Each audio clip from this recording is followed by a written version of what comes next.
Again and again and again.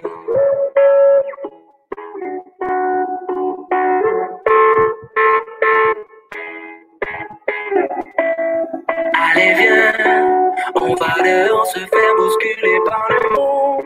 Voir si les idées qu'on a eues chez nous sont fécondes. Si nos certitudes ne sont pas juste des habitudes. Allez viens, on va dehors se faire bousculer par le monde. Voir si les idées qu'on a eues chez nous sont fécondes. Si nos certitudes ne sont pas juste des habitudes. Allez viens, on y va sans se méfier. Voir si nos inquiétudes sont justifiées. Allez viens, rappelle-toi au dernier enterrement, on s'était promis de vivre plus qu'auparavant. Pourquoi tu pleures? Hey, n'aie pas peur.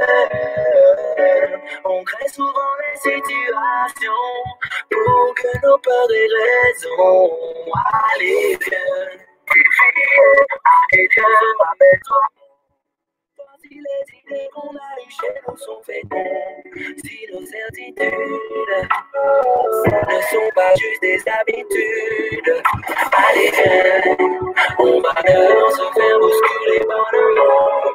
Voir si les idées qu'on a eues chez nous sont fécondes, si nos certitudes ne sont pas juste des habitudes, allez viens. Ouais, le monde est fou et on reste chez nous, mais le monde c'est nous, et si on ne fait rien, pourquoi on se plaint? Même pas besoin d'aller loin pour pouvoir le vivre bien, encore moins pour redorer le blason du genre humain. Allez, qu'est-ce qu'on craint? On se donne la main et on verra bien. Plutôt que des choses, on pourrait attendre dans la main ou un changement fait. Et allez, viens, on va dehors se faire bousculer par le monde. Voici les idées qu'on a eues chez nous sont fécondes. Si nos certitudes ne sont pas juste des habitudes, allez viens, on va dehors se faire bousculer par le monde. Voici les idées qu'on a eues chez nous sont fécondes.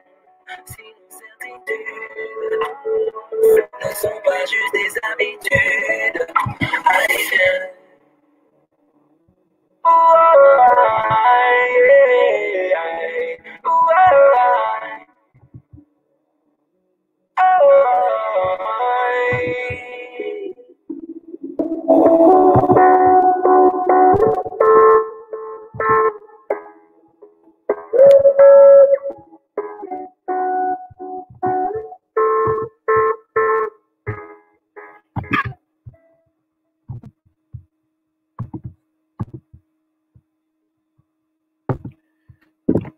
Bonjour, bonsoir à toutes et à tous et bienvenue dans ce 9e épisode des émissions Diamant Noir. Comme vous pouvez le voir, je suis malheureusement un petit peu mal en point, on va dire grippé aujourd'hui, mais le rendez-vous méritait que je puisse aller au-delà de mes forces, parce que nous avons une invitée tout aussi exceptionnelle que les précédents invités. Je la présente brièvement. Sylvia Ebony Desroses. Sylvia Ebony Desroses, qui est-elle? C'est la première femme de sa génération nommée maître de yoga de la tradition africaine et première instructrice francophone certifiée en yoga africain de la lignée kémétique. Toujours désireuse d'apprendre, d'explorer et de partager, Sylvia Ebony est une sage, un guide inspirant et généreux pour les praticiens du yoga de tout niveau. Elle est professeure internationale de yoga et méditation, leader bien-être holistique, guide, traditionnaliste et éco-yogi. Sylvia Ebony est d'origine martiniquaise et béninoise. Cette voyageuse et naturaliste est née en France alors qu'elle est en pleine quête personnelle et spirituelle. En 2006, elle décide de s'installer sur l'île native de ses parents, la Martinique. C'est une véritable renaissance, mais elle traverse à la fois des situations difficiles et traumatiques qu'elle finit par surmonter. Elle a créé sa propre discipline et son style original à travers des années de recherche, d'études et de pratiques. à travers le globe, notamment en Europe, France et Royaume-Uni, dans la Caraïbe, Haïti, Saint-Martin, Sainte-Lucie, la Dominique et la Guadeloupe, en Afrique de l'Ouest, Bénin, Togo, aux États-Unis et en Amérique centrale. Cela fait bientôt 10 ans que Sylvia Ebony a commencé cette passion avec le yoga et les pratiques holistiques comme un moyen de guérison et de renouer des liens avec elle-même et ses racines grâce à ce nouveau style de vie alliant yoga, méditation et tradition. Sylvia Ebony arrive progressivement à se libérer de peurs liées à des agressions et ses traumas pour expérimenter progressivement un éveil intérieur. Donc voilà, pour vous présenter brièvement notre prestigieuse invitée du soir. Je rappelle la thématique, le yoga africain kémétique pour soigner le traumatisme racial. Je vais directement me connecter pour voir si la sœur est avec nous. Bonsoir, Ebony.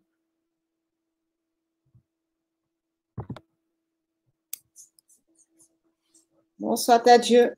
Bonsoir. Donc voilà, je t'ai très brièvement présenté et je te remercie tout d'abord d'avoir accepté cette invitation. C'est un honneur pour nous au vu du travail que tu accomplis depuis une décennie maintenant. C'est vraiment un privilège. On voit tes œuvres sur la toile, mais tu n'es pas seulement sur la toile, tu es aussi sur le travail de terrain. Tu es une femme de terrain. Et donc, c'est un honneur pour moi, pour nous, pour les abonnés, en ma voix, de t'avoir aujourd'hui comme 9e invité de l'émission Diamant Noir. Pour démarrer, est-ce que tu as un petit mot à dire au départ, quand on te parle de Diamant Noir, à quoi cela te fait-il référence? Un diamant noir, je pense à un proverbe africain. Qu'un diamant... Alors, c'est quoi ce proverbe que je vais retrouver?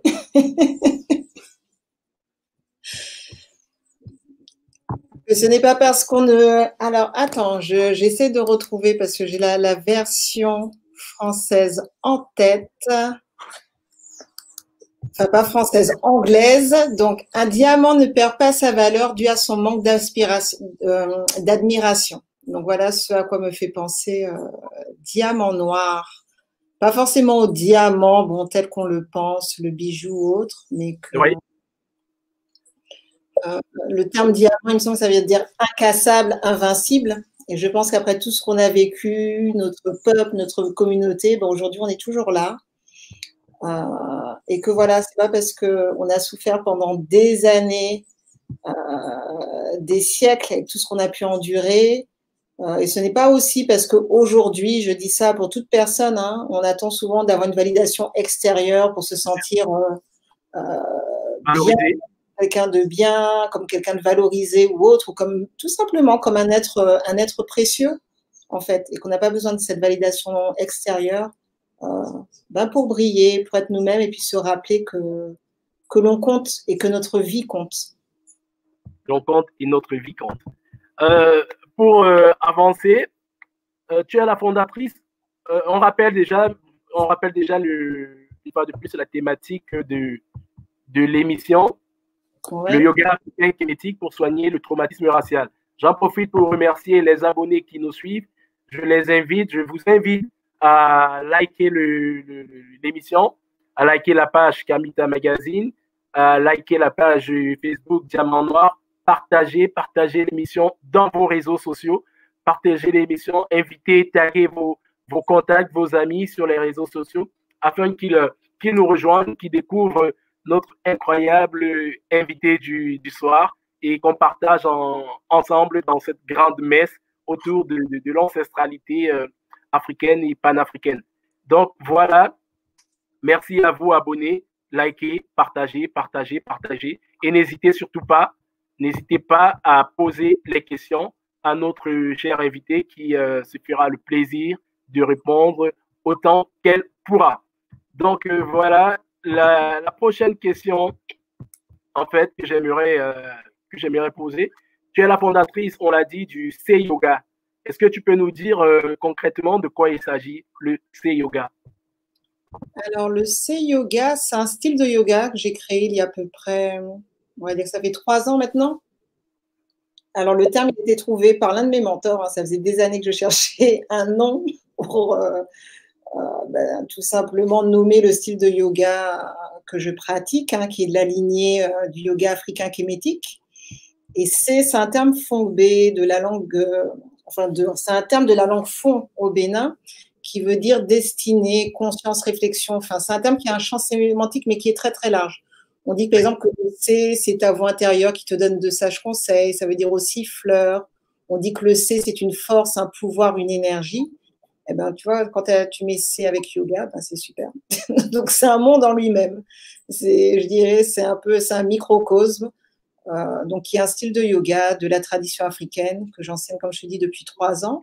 Et une vocation, là, depuis 2 années à devenir un institut international, puisque je forme, à la fin du mois, j'aurai ma première session de formation de professeur de yoga, de cette lignée kémétique, de professeur de yoga africain. Et donc, c'est ça, hein, le C-yoga, c'est nous. Je veux dire, en créole, c'est nous-mêmes. Ça nous appartient. C'est notre yoga en lien avec qui nous sommes, notre ancestralité, notre spiritualité, et puis également nos traditions, tout simplement pour se retrouver. Et où est-ce que tu en es à ce niveau-là avec ce projet de formation, en fait? Eh bien, il est bien, là. Je t'ai dit, on commence une première session fin octobre en Martinique avec une dizaine de personnes déjà. Et puis, il y en a une qui est prévue sur la France courant avril. Avril 2021. Oui, voilà. Et puis, on a décidé aussi, suite à la longue transition là qu'on vient de vivre, de lancer également une formation online. Donc, pour ceux qui le souhaitent, même à distance, ils peuvent suivre les cours de cette manière. Ok. Donc, on l'a aussi rappelé, tu es la première femme à être nommée, je ne sais pas si on dit femme ou la première femme noire à être nommée maître de yoga africain kémétique. Est-ce que tu peux nous raconter brièvement comment cela s'est déroulé? On va dire femmes et femmes noires. Hein. Je ne pense pas qu'il y ait de femmes d'autres communautés qui peuvent être maîtres de yoga kémétique. Bon, c'est selon moi, c'est ma vision des choses. Hein. Elle est personnelle, subjective, quoi qu'il en soit. Et donc, du coup, je me suis arrêtée là-dessus. Quelle était la question, vraiment? La question, c'est comment est-ce que, brièvement, si tu peux nous raconter en fait le processus pour que tu sois parvenue à être ainsi la première femme à être nommée maître de yoga africain kémétique. Ben, c'est pas quelque chose, je dirais peut-être que j'ai cherché, bien que dans ma quête que j'appelle personnelle et spirituelle, bon, j'ai toujours aspiré à ça, à la sagesse, la spiritualité, à l'éveil, à ce qu'on appelle l'éveil également. Et comment c'est arrivé? C'était en 2012 ou 2014, en termes de date, je ne me souviens plus, mais lors de l'un de mes voyages au Bénin, où j'ai résidé, enfin quand j'ai résidé, j'ai rendu visite à la famille Dia, qui est assez connue, hein, de renommée, qui a une... Oui, père et mère Dia. Voilà, père et mère Dia, qui ont une école à Ouida. Et j'aurais rendu visite à plusieurs reprises, mais c'est vrai que j'ai fait mes premiers cours de yoga, d'ailleurs, africains, ont été donnés là-bas. Et puis, lors d'une discussion, voilà, hein, Merja me dit oui, maître, etc. Et dans ma tête, je me dis, tu sais, t'as presque envie de te retourner en me disant, est-ce qu'il y a quelqu'un d'autre? Est-ce que c'est à moi qu'on parle et c'est de moi? Ben, ok. Et je me pense que ce jour-là, d'ailleurs, après on avait un déjeuner, je suis tombée de mon banc. Peut-être que j'étais déjà en lévitation, que je ne sais pas, que ça me montait à la tête. Non, je rigole, mais non, c'est vrai. Je me suis dit, waouh, qu'est-ce qui se passe? Donc, après, quand on t'appelle maître, tu vas dire non, tu vas pas dire non, en fait, il ne s'agit pas de moi, mais voilà. Et depuis cette période-là, enfin, depuis ce jour-là, et même en Afrique, beaucoup de gens m'appelaient maître. Donc, je me dis, mais mince, il y a un truc, pourtant, moi, j'ai rien dit. Est-ce qu'ils se sont passés de mots? Mais après, bon, plus sérieusement, dans notre communauté, en général, on t'offre des noms, on nous offre des noms, on nous offre des titres, en fait. Et quand on te nomme ainsi ou qu'on te donne ce titre, c'est qu'entre guillemets, tu as les épaules pour pouvoir porter ce titre et cette responsabilité. Donc, je t'avoue qu'il m'a fallu quand même 3 ans pour me sentir légitime, en fait, tout simplement, et puis l'accepter ou même le noter, puisque après, bon, en France, j'ai donné de nombreuses conférences, que ce soit chez Taméry, chez Narmer. J'étais en Belgique aussi, et puis je voyais que les gens m'appelaient de plus en plus maître. Donc, je me suis dit, bon, il y a quelque chose, ces personnes-là ne se connaissent pas, forcément, elles ne se sont pas passées de mots, c'est pas écrit où que ce soit. Donc, c'est que, voilà, ça y est, on me considère en tant que telle. et que j'ai sur moi acquis un certain niveau de maîtrise. Donc voilà. Donc, pour moi, c'est ainsi que je raconterai l'histoire. C'est pas un diplôme qu'on m'a remis au bout de tant d'années d'études, etc. Bien que ma première certification en yoga africain, je l'ai eue en 2011 avec Maître Irser Raotep en Jamaïque, puisque c'est là que je me suis formée. Et puis je te dis, hein, c'est arrivé 3 ou 4 ans plus tard, en 2014. Et à l'heure d'aujourd'hui, bon, c'est quelque chose que je dis fièrement dans ma biographie, puisque je me dis qu'effectivement, je n'en connais pas d'autres ou qui ont été nommées de cette manière, ou qui disent qu'elles l'ont été, mais qu'il est important aussi de se placer, parce que si on ne le fait pas, pour moi, c'est un cadeau, c'est un présent qu'on m'a donné, donc je dois le porter fièrement, et puis avec toute la lignée que je représente, tout simplement. Un grand pouvoir amène de grandes responsabilités, on va dire. Donc, avant de passer à la question suivante, est-ce que tu peux nous donner quelques exemples de traumatisme racial? En fait, la thématique est sur le traumatisme racial. À quoi peut-on reconnaître, selon toi, un traumatisme racial? Est-ce une pathologie bien connue du milieu médical moderne ou pas? Alors, connu, tout dépend où, qui et de quel milieu. Donc, en tout cas, dans la communauté noire, oui. On en parle de plus en plus, notamment aux États-Unis. C'est pour ça que j'ai décidé de reprendre ce thème d'émission, hein, c'est pas un thème que j'ai créé, hein, c'est vraiment un sujet qui est récurrent en ce moment, et puis suite aux événements tragiques qui ont pu avoir lieu là-bas. Et on va en parler, on en parle de plus en plus. Alors après, comment ça se décèle? Manque de concentration, anxiété, angoisse, dépression, nervosité, addiction. Ça peut être un petit peu tous les symptômes qui se représentent, et puis un manque de quelque chose où on ne se sent pas bien, en fait. Hein, donc un mal-être, mal de vivre, et puis des difficultés pour certains à se concentrer, hein, que ce soit dans la vie courante, à l'école. Et quand on parle aujourd'hui de traumatisme racial, on parle vraiment de tous les troubles qui sont liés au fait d'être… alors, ce qui est en plus très… comment je dirais ça? Ce sont des troubles liés, qu'ils soient directs ou indirects, en fait. Donc, tu peux être victime de traumatisme racial sans avoir été victime directement de discrimination raciale. Donc, de discrimination, de préjugés, de violence. Donc, aujourd'hui, une femme noire, on va dire, voilà, il faut que je prenne mon exemple, et que, tiens, je vais prendre ça. Aujourd'hui, je prends mon téléphone, je vois une vidéo voilà, sur mon téléphone d'un homme noir, d'un enfant qui se fait agresser, violenter, etc. À partir de ce moment-là, je peux souffrir de traumatisme racial.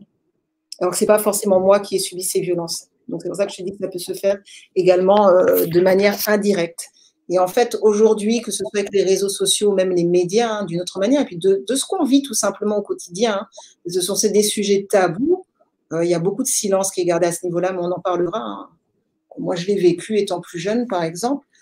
Mais le fait d'être exposé comme ça, de manière constante aux abus, dans les médias, dans notre communauté, cela fait qu'au fur et à mesure, on peut souffrir, ce n'est pas tout le monde, mais que certaines personnes souffrent effectivement de ce traumatisme racial, mais le traumatisme, il peut être autre, hein, parce que, par exemple, on parle de, comment j'ai commencé le yoga, c'était Post-Traumatic Slave Syndrome, le syndrome post-traumatique de l'esclavage, donc qui est quelque chose qui est dans notre ADN, qui nous a été transmis, et dont beaucoup de personnes souffrent sans même en être conscientes.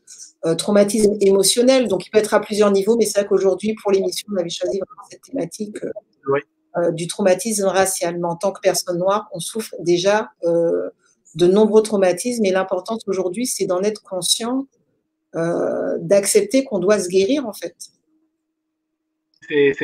C'est pas souvent facile aussi de faire cette introspection-là, de savoir qu'on a, si on peut dire, on a un mal en nous, en fait. Reconnaître ce mal, c'est pas facile aussi de le reconnaître individuellement. Non, c'est pas facile. Je dis, certains ne sont pas conscients, hein, parce qu'on cherche des échappatoires, hein, comme je te dis, qui peuvent être des addictions, la drogue, l'alcool, la nourriture. Moi, je suis passée par là, donc je peux bien en parler. Et que aujourd'hui, on préfère souvent, c'est tout, fermer les yeux, avancer, continuer, plutôt que de faire ce travail d'introspection, ce travail qu'on a à faire sur nous-mêmes, pour déjà ne plus souffrir, mais aussi pour ne plus faire souffrir les autres. Parce qu'en général, quand on est en souffrance comme ça, ben, notre famille, notre entourage proche direct aussi est affecté par tout cela. Donc, ben, on a besoin de prendre soin de soi aujourd'hui, au-delà du je m'aime, je prends soin de moi, c'est joli. Parce qu'aujourd'hui, le bien-être est bien galvaudé. On va parler, ben, faire une manicure, c'est du bien-être. Moi, je ne parle pas du tout de ça. Je parle du travail qui est plus profond, plus douloureux, vraiment intérieur. Travailler sur ses émotions, en fait, hein, sur ces traumas qu'on a pu garder de notre enfance, soit parce qu'on a pu vivre aussi des expériences traumatisantes, celles qui nous ont été aussi transmises par nos ancêtres. Parce que sincèrement, à l'époque de l'esclavage, nos mamans, nos grands-mamans, nos tantes, même nos enfants ont subi des sévices, des violences sexuelles ou autres. Et ben, les maris aussi, hein, quand ils ont vu leur femme être victime de violences. On a transmis tout ça. Et en plus, comme je dis, moi, à cette époque-là, ils n'avaient pas la chance. Hein, ils n'avaient pas la chance d'aller pouvoir consulter un psychologue, un thérapeute, de pouvoir faire du yoga, tout simplement, pour pouvoir travailler dessus. Donc, mais après, ça nous a été transmis dans notre ADN. Donc aujourd'hui, c'est notre responsabilité. Là, je parle bien de responsabilité. Tant qu'on est dans l'ignorance, ok. Mais à partir du moment où on sait tout cela, on sait que cela existe, qu'on a des souffrances, qu'on n'a pas guéri, etc., c'est notre responsabilité de se faire soigner, de s'auto-guérir, parce que bon, alors à la rigueur, on ne peut pas consulter, mais on peut trouver des solutions, des thérapies pour se guérir soi-même et ne pas transmettre tout cela aux générations futures. Le travail qu'on fait actuellement sur soi a une répercussion sur 7 générations avant, mais aussi sur les 7 prochaines générations. Ok. Et concrètement, le C-Yoga, qu'est-ce qu'il peut apporter en fait pour aborder cet angle du traumatisme eurasien? Le C-Yoga, avant tout, c'est une méthode, hein, mais comme beaucoup de pratiques yogiques, hein, tout simplement, il y a un tronc commun, c'est avant tout une méthode de développement global, de développement personnel. Donc, on va travailler sur les techniques de respiration, sur les postures de yoga, la méditation, mais au-delà de ça, pour ceux qui veulent vraiment embrasser cette voie, comment je dirais ça? Ça reste une discipline, un art de vivre. Le yoga n'est pas limité à être sur un tapis et faire des postures. Il y a la nutrition qui va avec, il y a notre spiritualité, comme je dis, il y a une certaine rigueur, discipline dans la vie, dans notre manière d'être et de nous comporter. Donc, c'est le travail sur soi, en fait, qu'on commence. Donc, c'est ça ce qu'apporte le yoga. Et après, à certains niveaux, la respiration va te permettre de travailler sur ton système nerveux parasympathique, qui va faire que tu vas activer la réponse de relaxation dans ton système nerveux, dans ton cerveau, qui fait que tu vas peut-être mieux accepter certaines situations, certaines émotions, et tu ne vas plus les subir, mais que tu vas apprendre à les maîtriser, à les gérer, à être conscient, à comprendre comment ton organisme réagit, tout simplement, comment ça se passe, et que quand ça se passe, parce que beaucoup d'entre nous sont stressés ou sont victimes de leurs émotions, mais beaucoup de personnes ne savent tout simplement pas comment les gérer, ou peut-être même ne sont même pas conscientes en fait que ce qu'elles ressentent là, c'est du stress. Donc à partir de ce moment-là, quand tu sais que c'est ton stress, quand tu vas sentir ton cœur, ton rythme cardiaque qui s'accélère, ou que tu vas même avoir alors comment je dirais ça, tu vas commencer à transpirer, avoir des nœuds au ventre, etc. Tu vas pouvoir déceler que là, c'est mon corps qui réagit au stress, qui a soit envie souvent on parle de flee or fight, c'est-à-dire est-ce que je dois combattre ou est-ce que je dois fuir? Parce qu'il faut savoir que quand tu as une réaction au stress, que tu as un stress, par exemple, par rapport à une situation financière, à ton boulot tout simplement, parce que tu vas avoir des situations stressantes au travail, mais que tu sois là, en pleine forêt, face à un lion, et que tu dis, waouh, là, il va m'attaquer, qu'est-ce que je fais? Est-ce que je vais me battre contre le lion ou je vais fuir? Ton corps réagit exactement de la même manière. Ce sont les mêmes toxines qui vont être relâchées dans ton organisme. Donc, le tout, c'est de être conscient de ces réactions, de ces mécanismes, du stress, et comment, par la respiration, ou des fois par des postures de yoga, ou même par la méditation, tu vas pouvoir justement prendre contrôle sur ton rythme cardiaque, ta respiration, sur ta pression artérielle même. On voit que les personnes qui souffrent d'hypertension, le fait de faire de la méditation, elles vont pouvoir mieux gérer tout cela. Donc, le yoga, c'est vraiment ça. Le terme travail n'est peut-être pas, mais c'est une discipline, C'est vu comme une thérapie? Oui, parce que ça te permet de te soigner tout simplement et de comprendre des mécanismes, peut-être dont tu n'es pas conscient, et après justement de pouvoir les maîtriser. Donc, tout exemple, parce qu'on dit: «Ah oui, souvent quand tu es prof de yoga, tu peux plus être stressé». C'est pas vrai. Moi, j'ai toujours la personne qui vient un petit peu tester mes limites et me dire: «Waouh, là, je pensais qu'en fait, j'avais atteint un certain niveau de patience, de maîtrise». Et ben, tu as toujours des petits tests comme ça qui viennent, soit d'un environnement proche ou même des personnes que tu ne connais pas. Aujourd'hui, grâce à certaines techniques de respiration, au lieu d'être là énervé, de commencer à crier sur la personne ou même d'être, des fois, je le sens même dans mon corps, hein, la manière dont mon sang circule, la manière dont je me sens. Je me dis, mais mince, je suis pas bien, cette personne m'a parlé de telle manière, et puis voilà, limite, j'avais envie de la frapper, mais non, je l'ai pas fait. J'ai réussi à me contrôler, mais physiquement, les effets secondaires, là, je me sens pas bien. Pas la respiration, notamment une respiration qu'on appelle 4 temps, puisqu'elle correspond au rythme de la circulation d'énergie dans notre corps. Je vais réussir à m'apaiser à nouveau, à reprendre le contrôle et tout simplement à évacuer. Donc, ceux qui peut-être avant m'auraient pris 2 ou 3 jours, parce qu'après on a des programmations mentales où on aime bien se répéter sans cesse, en boucle, une histoire. Quand je dis ça, je prends des petits exemples comme ça qui me sont propres, mais je suis sûre que ça parle à tout à chacun.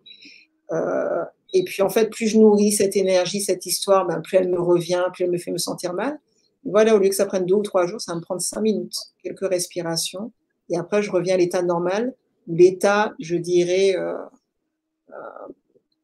vraiment l'état dans lequel j'étais, c'est-à-dire d'une certaine plénitude, d'une sérénité, avant que je rencontre cette personne et que cette interaction ait eu lieu. Merci pour cette précise, on va dire, démonstration de ce que peut apporter le C-Yoga et le yoga en général. Dans ta biographie, que l'on peut retrouver sur ton site web, tu déclares: chaque fois que j'en ressens le besoin, le C-Yoga est une source inépuisable de connaissances et techniques de développement personnel. Cela m'a véritablement transformé. Si on parle de cette transformation-là, qui était l'ancienne Sylvia Evoni et qui est la nouvelle? Bon, après, ça reste une continuité. Je n'ai pas l'impression que, il y a vraiment, des fois, je les vis comme des voiles qui se sont levés. Alors, quand je dis ça, ça a été une transformation interne, mais ensuite qui s'est répercutée sur le monde, la vision du monde, en fait, que j'avais autour de moi. Et ça aussi, c'est venu au fur et à mesure où j'ai embrassé mon africanité, mon afrocentricité. Mais s'il faut parler de l'ancienne, j'ai travaillé, par exemple, pendant 10 ans dans l'industrie musicale. Donc, je vivais de jour, mais comme de nuit. Je sortais beaucoup. Je pense qu'à une époque, je fumais. Alors, je fumais. Moi, j'aime l'honnêteté, que ce soit des cigarettes ou j'ai également fumé d'autres choses. Quelque chose de plus vert, on va dire aussi. Chacun le nomme comme il le veut. Donc, voilà, j'ai connu aussi ce qu'était l'addiction. Je m'alimentais mal. Pourtant, j'ai l'impression d'être en bonne forme physique. J'ai toujours été assez svelte, etc. Bon, en tout cas, je m'alimentais très, très mal. Et puis, comme je te dis, j'ai souffert de burn-out. Alors, dépression, c'est pas un terme qui me plaît, mais bon, peut-être que je faisais régulièrement des petites déprimes. J'étais pas forcément bien dans ma peau. J'ai pas la connaissance non plus de moi-même. Donc, quand je dis de moi-même, de mon histoire, d'où je venais, je suis née en France. J'ai vécu quand même plus de 30 années là-bas, dans le Nord. Et puis, c'est en venant en Martinique, il y a une dizaine d'années, il y a plus d'une décennie, que j'ai vraiment commencé à faire des recherches sur ma généalogie, sur d'où venaient mes ancêtres avant d'être arrivés ici en Martinique.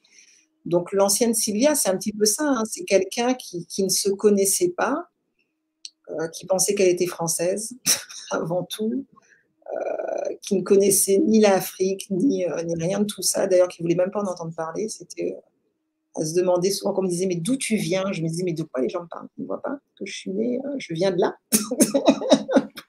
Je viens tout comme toi de la France, de la région parisienne, là où je suis née, et puis de la région lilloise où j'ai vécu. Donc, c'était vraiment ça. Je pense que l'ancienne Sylvia était totalement ignorante. Et puis, au fur et à mesure que j'ai cheminé tout simplement de rencontres, de forts catalyseurs, Je dis, j'ai commencé à vivre ce que j'appelle vraiment un éveil. Hein. Alors, je te dis ça, je peux te le traduire. Je sais que l'une des dernières fois où, vraiment avant de partir ici, je me rappelle qu'une fois, j'étais dans une boîte de nuit avec des amis, etc. Et que moi, j'ai jamais vraiment été attirée par l'alcool, etc. Donc, c'était pas, bon, j'ai jamais été une manière de faire la fête, bon, voilà, de devoir être droguée ou sous alcool pour pouvoir m'amuser. Mais j'étais là, en fait, j'étais assise dans un fauteuil, on était tous là, et j'avais vraiment l'impression d'être derrière un écran de télé. C'est-à-dire que mon corps, tout était là, mais peut-être spirituellement ou mon esprit n'était pas avec ces personnes. Et quand je suis entrée en Martinique, je parlais de ça à un thérapeute en lui disant, mais je ne comprends pas. Des fois, je suis là, mais j'ai l'impression que je ne suis pas là avec les gens et je ne comprends pas ce qui m'arrive, quoi. Et il m'a beaucoup aidé, en fait. C'est un maître yoga aussi, à m'aider à comprendre que ce que j'avais, c'était un peu des voiles. Souvent, je le traduis comme ça, je ne sais pas comment l'exprimer autrement, mais des voiles qui se levaient dans mes yeux et que ma vision extérieure du monde changeait, mais parce que je changeais de l'intérieur et que j'avais besoin aussi de me retrouver, de savoir qu'est-ce qui se passe en moi. Et après, il faudrait des heures pour en discuter de tout cela, mais donc c'est ça. Donc je te dis, il y a eu des catalyseurs, des rencontres. Il y a eu, alors là, il y a un petit morceau de ma bibliothèque qui est là, à cause de la caméra, mais il y a eu aussi beaucoup de livres où je lisais, je me disais, waouh, j'ai toujours ressenti ça, j'ai jamais su l'exprimer, mais là, je le lis. Donc en fait, je dois pas être la seule à ressentir tout ça. Parce que cet auteur, entre guillemets, je le connais pas. Ce livre-là, bon, il y a eu beaucoup de livres en anglais, mais c'était des auteurs que je connaissais pas, etc. Mais ça m'a tellement, comment te dire ça? Ça m'a énormément apaisé, en fait. Et ça m'a permis de faire la paix avec moi-même, parce qu'il y a des choses que je n'avais jamais exprimées verbalement ou même partagées avec d'autres personnes. Mais là, je les lisais et je me disais, waouh, en fait, ça existe, quoi. Il n'y a pas que moi. Mais je suis pas folle. Donc, ça m'a fait énormément de bien. Et je dis ça, c'est un morceau, parce que là, dans le bibliothèque que j'ai en face de moi, je pense que j'ai à peu près 400 ou 500 livres. Mais à un moment, ça a été vraiment mon refuge et c'est ça qui m'a permis de me redécouvrir, de renaître. Je pense que s'il faut parler d'une chose avant tout, c'est vraiment d'une renaissance, bien qu'on peut renaître à plusieurs fois, à plusieurs niveaux. Et c'est ça qui m'a permis de me recréer, de comprendre qui je suis, d'où je viens, de mieux comprendre le monde qui m'entoure et puis pourquoi je vivais dans une totale, on veut parler de dichotomie, d'incompréhension entre ce que je ressentais dans mon fort intérieur, mais vivant, ayant toujours été, comment dire ça, éduquée, élevée dans un monde occidental. J'étais totalement en totale dissonance, en fait, entre ce que je ressentais dans mon être, mon fort intérieur, puis ce qui m'entourait, en fait, tout simplement. Ces propos-là, en fait, rebondissent bien avec ceux de Fundi Bénédicte qui intervient et dit « Bonsoir, le yoga nous permet aussi, je pense, d'apprendre à s'aimer soi-même et si l'on élève l'amour que l'on a pour soi-même, l'on peut, il me semble, arriver à lutter contre le racisme, la violence et l'ignorance. Qu'en pensez-vous? Alors, je vais vous dire, le yoga nous permet aussi, je pense, d'apprendre à s'aimer soi-même. Oui, le yoga, mais c'est la base. En fait, je pense que le yoga te permet d'être avant tout. Avant de parler d'amour, parce qu'aujourd'hui, c'est un terme beaucoup galvaudé, hein, love thyself, l'amour de soi, etc. Je pense que oui, l'amour de soi, il est là. Mais il manque vraiment cette connaissance de soi, de qui l'on est, je dirais, dans notre essence même. Et je pense que… Alors ensuite, elle me dit, et si on élève l'amour que l'on a pour soi-même, il me semble qu'on arrive à lutter contre le racisme. Je ne suis pas tout à fait d'accord, parce qu'à l'heure d'aujourd'hui, malgré le fait que beaucoup d'entre nous s'aiment et malgré tout le yoga qu'on pratique, sincèrement… est-ce que tu trouves qu'on arrive vraiment à lutter, compte tenu du fait qu'on a toujours des frères qui se font tuer très régulièrement? Donc, que ce soit aux États-Unis, parce que moi, je ne fais pas de différence entre mes frères aux États-Unis ou en France. Mais mon frère, ce n'est pas forcément la personne qui est là proche de moi, c'est tout homme noir. Donc, alors déjà, c'est peut-être une forme de lutte, mais pour moi, la forme de lutte se fait, quoi qu'il en soit, dans l'activisme, le militantisme. Et à un moment, il faut rejoindre la lutte, c'est-à-dire vraiment les gens qui sont sur le front, qui sont au combat, les organisations. Mais après, ça nous permet, je pense qu'il nous permet de retrouver cet équilibre et de ne pas, comment je dis ça, pas un moment virer, c'est-à-dire de virer dans la violence. Alors, justement, tu parles de la violence, mais peut-être envers nous-mêmes. Parce qu'au bout d'un moment, tu te dis que c'est pas possible que ces choses-là arrivent encore de cette manière, qu'on puisse même regarder ça comme si on regardait un film à la télé, alors qu'en fait, c'est une réalité. Hein, c'est une réalité et elle est violente, elle est profonde, elle est inadmissible. Et d'un autre côté, oui, alors oui, il permet d'apprendre à s'aimer soi-même, de faire cette introspection, etc. Mais quelque part, moi, c'est pas parce que je fais du yoga que je dis que je suis un être totalement de paix, etc. Moi, j'estime que le yoga me permet d'être une guerrière spirituelle et justement de combattre, mais peut-être d'une autre manière. Je ne suis pas dans le peace and love. Non, je pense que ça, cet aspect-là, pour moi, c'est un peu peut-être l'aspect occidental du yoga. On est là, tout le monde s'aime, on est peace and love, etc. Mais c'est pas ça. Alors effectivement, il permet de s'élever. Je pense qu'on va parler d'élévation. Pour moi, le but ultime du yoga, c'est vraiment l'illumination, pouvoir passer vraiment à un autre état de conscience, d'être, et qu'effectivement, il va nous aider à un niveau, effectivement, de lutter contre ce racisme, etc., dans l'aspect thérapeutique. Mais comme je dis, il est important aussi dans l'aspect physique, de rejoindre des organisations et de combattre. Et on a bien vu lors les derniers événements là pour George Floyd, écoute, tout le monde ne s'est pas assis à méditer. On a bien vu que ça commençait à brûler. Donc, ça, c'est quelque chose qui est en nous. Et des fois, on parle de violence. Et il y a l'un de mes élèves qui nous rappelait ça. Il me dit, mais la violence, c'est l'autre qui m'a appris, c'est l'occidental qui m'a appris cette violence. Et elle est en nous. Et après, il faut apprendre à l'apprivoiser. Et moi, je ne dis pas que je ne suis pas violente ou que cette violence n'existe pas ou quand elle est là, il faut que je la taise. Moi, j'ai besoin de l'exprimer. Je suis passée par énormément de violence envers moi-même, envers l'autre, quand j'ai découvert mon histoire, quand j'ai découvert tout ce qui a été fait pendant plus de 400, 500 ans et puis tout ce qui se passe encore aujourd'hui. Après, effectivement, le yoga, il y a des moments, il me permet juste de pouvoir me maîtriser et de me dire, ne te laisse pas brûler, envahir par toute cette violence, agis à un autre niveau, travaille d'une autre manière et apprends à être qu'on appelle ça une alchimiste. Apprends le terme ne me vient pas, apprends à la transcender pour en faire quelque chose de beaucoup plus puissant. Alors. Oui, c'est Fundi qui rajoute, à partir du moment où l'on a conscience de son être et de son identité, les attaques racistes n'ont plus d'effet. J'ai un ami haïtien qui a créé un type de yoga spécifique au Canada pour permettre aux personnes qui viennent le voir et sont assez sensibles aux remarques racistes de pouvoir renforcer leur identité et d'être mieux armés face à ces comportements racistes. D'accord, donc je n'ai pas compris vraiment ce dont elle parlait. Moi, quand je parle de racisme, tu vois, là, c'est important aussi, les termes, les références. Je pense au docteur Frances Cress-Welsing, qui disait que le racisme, en fait, c'est la suprématie blanche. Moi, c'est de ça que je parle. Je ne parle pas forcément des réactions qu'on peut avoir, effectivement, quand on est sujet soi-même au racisme. Donc, effectivement, dans ce que tu exprimes là, je suis tout à fait d'accord avec toi. Effectivement, tu ne seras peut-être plus aussi sensible, comme tu dis, aux remarques, ou ce n'aura pas forcément surtout un effet comme ça dévastateur. Mais moi, je parle plus de cet aspect du racisme, de la suprématie blanche.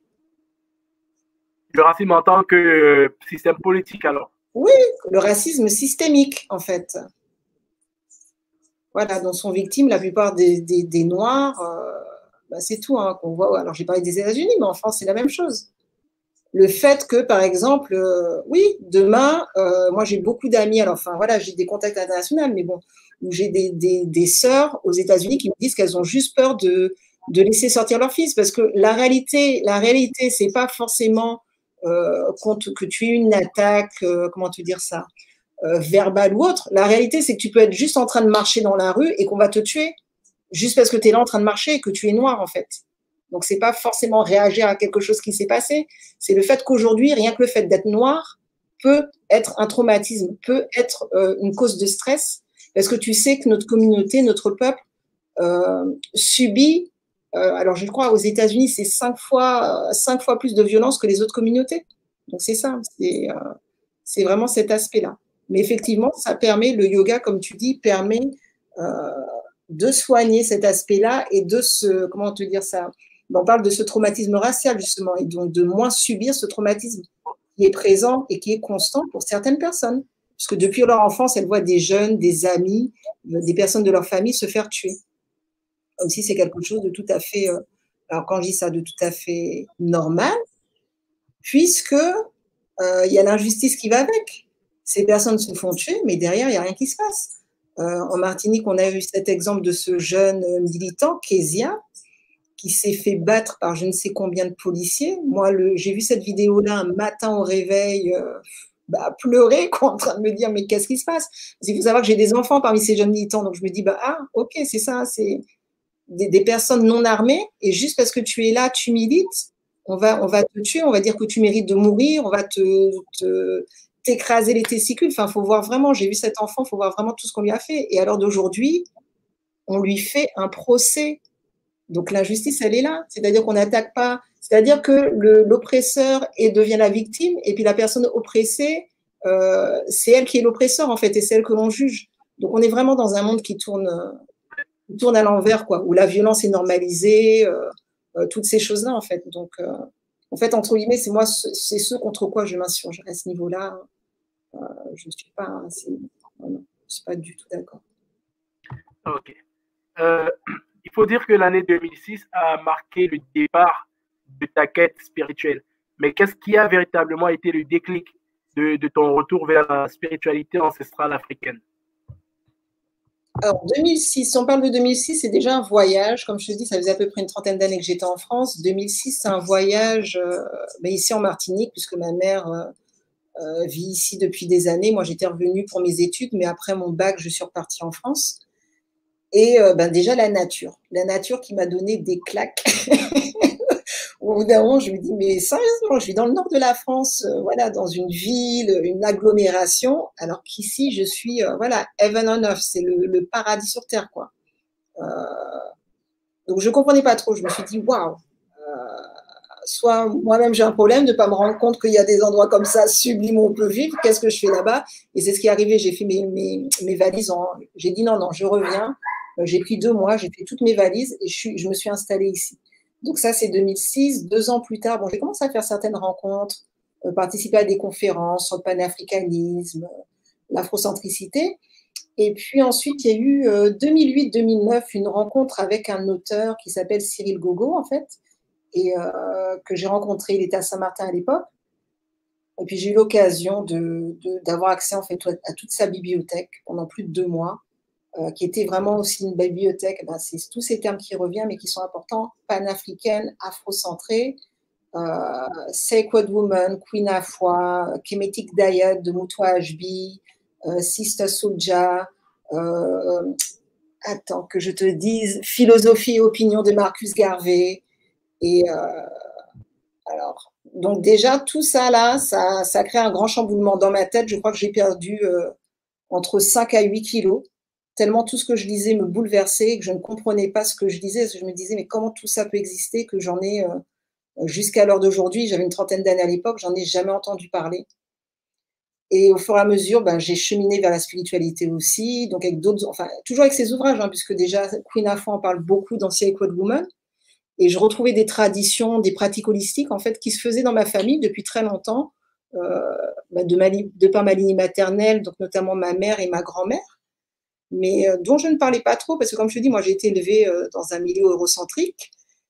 Et là, pareil, il y avait ce livre qui parlait de tout ça, et je me disais, mais donc, ok, effectivement, je ne suis pas la seule dans ma famille à pratiquer tout ça, ça existe, bon, il y a Queen Afua.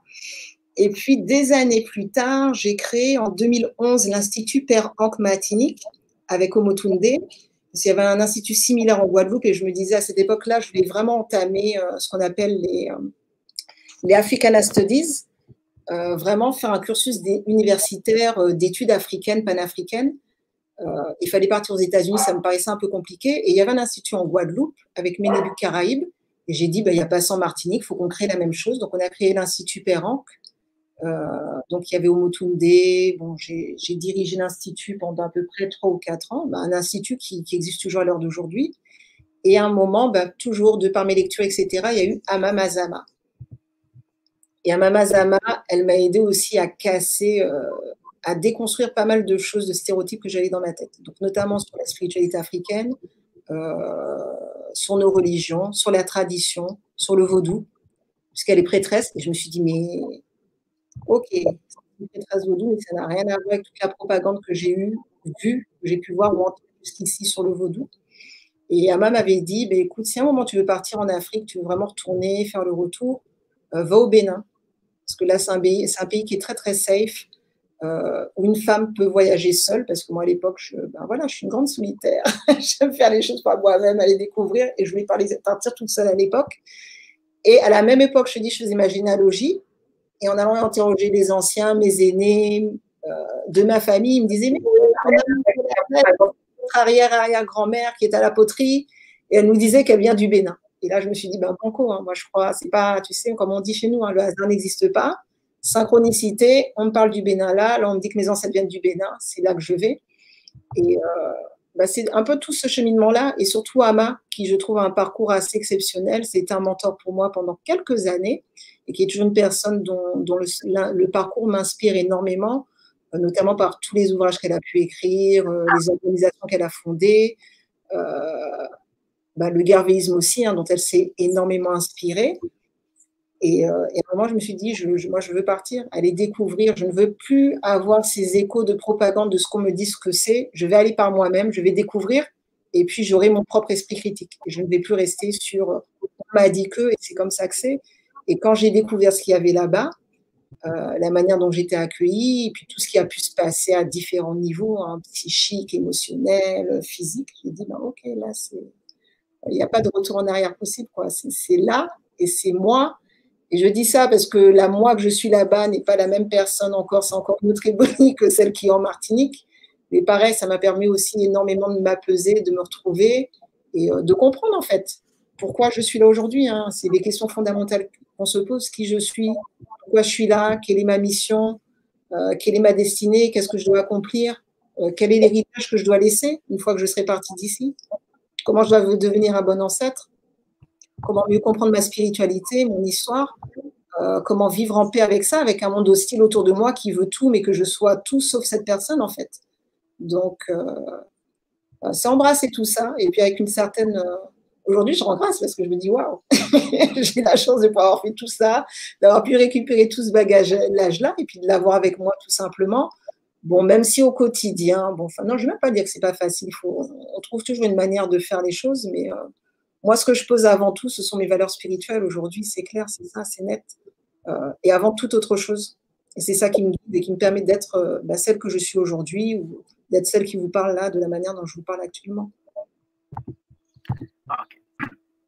Parlons un peu du Bénin qui tu l'as un peu dit, occupe une place essentielle dans ton cœur.